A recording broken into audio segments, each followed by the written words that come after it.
बिजनौर। उत्तर प्रदेश के बिजनौर जिले से कोर्ट परिसर के भीतर सुरक्षा और कानून व्यवस्था को चुनौती देने वाला एक सनसनीखेज मामला सामने आया है। यहाँ उम्र कैद की सजा सुनाए जाने से बौखलाए दोषियों ने सरेआम जज को जान से मारने की धमकी दे डाली। दोषियों ने चिल्लाते हुए जज से कहा कि उन्होंने अन्याय किया है और वे उन्हें छोड़ेंगे नहीं। शासकीय अधिवक्ता के अनुसार गुरुवार दोपहर जैसे ही अपर जिला एवं सत्र न्यायाधीश एडीजे निजेंद्र कुमार ने दोषियों को उम्र कैद की सजा सुनाई, वे कोर्ट रूम में ही आपक हो बैठे। दोषियों ने जज को सीधे तौर पर धमकाते हुए कहा। इस अचानक हुए हमले और धमकी के बाद कोर्ट रूम में अफरा तफरी मच गई। स्थिति की गंभीरता को देखते हुए पुलिस ने तत्काल सुरक्षा घेरा बनाया और जज को उनकी सुरक्षा में घर तक छोड़ा गया।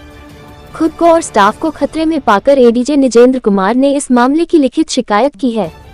उन्होंने शासन, डीजीपी, जिला जज और अन्य उच्चाधिकारियों को पत्र लिखकर पूरी घटना से अवगत कराया है।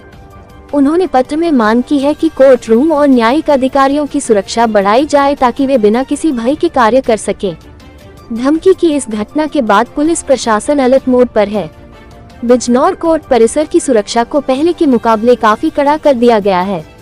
हर आने जाने वाले पर नजर रखी जा रही है और अतिरिक्त पुलिस बल की तैनाती की गई है। फोकस आप तक न्यूज चैनल से जिला प्रभारी नितेश कुमार की रिपोर्ट। रितेश चौहान एडवोकेट नाम है मेरा, एनडीपीएस देखता हूँ एडीजे 4 में। हमारे जो मामला है इसमें वादी जो थी वो रेणु थी। हमारी कोर्ट में 302 धारा 34 में अभियुक्त जयदीप और पिंटू चौहान के खिलाफ मुकदमा विचाराधीन था। किन धाराओं में? 302 दफा 34 में आईपीसी में थाना धामपुर का मुकदमा था। ये हुआ ये था कि अंजलि जो है, जो रेणु वादी है, उसकी नड़ंद है। अंजलि की शादी जो अभियुक्त जयदीप है इसके बड़े भाई से हुई थी सवाजपुर में।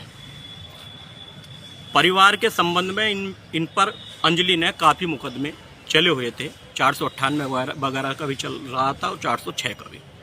2024 में जयदीप और पिंटू इसके गांव मटोरा मान गए और गाड़ी से, अपनी स्विफ्ट गाड़ी से, जो वादी है मुकदमे की रेणु और जो पीड़ित है अंजलि, उसके पिता को खेत में से खींच कर लाए और अपनी गाड़ी से एक्सीडेंट किया और मौके पर उनकी मृत्यु हो गई। कई बार गाड़ी आगे पीछे लेकर गए। कई बार गाड़ी से आगे पीछे करके उनकी मौके पर मृत्यु हो गई। इस संबंध में जो मृतका की पुत्रवधू है रेणु देवी, उनके द्वारा एक मुकदमा थाना धामपुर में जयदीप और पिंटू चौहान के विरुद्ध 302 में हुआ, जिसमें कल माननीय एडीजे 4 साहब ने, जज साहब ने, उन्हें आजीवन कारावास व 25-25 हजार रुपये का जुर्माना लगाया।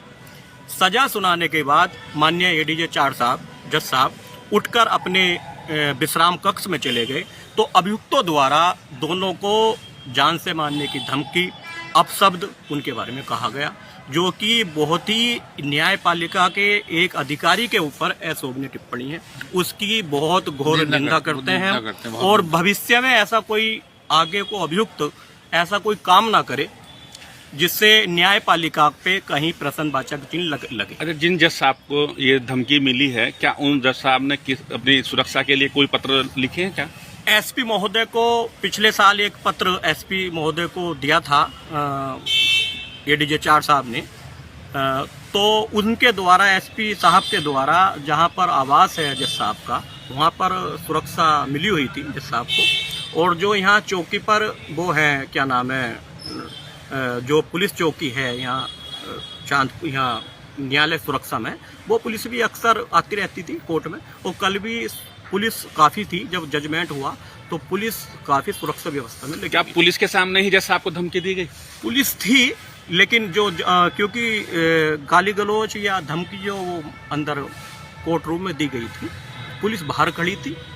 अच्छा, अब कोई उसके प्रकरण के बाद जज साहब ने क्या किसी वरिष्ठ अधिकारी को पत्र लिखा? हाँ, अपने माध्यम से पत्रांक किया है माननीय एसपी साहब को, माननीय जिला जज साहब को और माननीय डीआईजी मुरादाबाद के लिए गृह सचिव को पत्रांक किया है।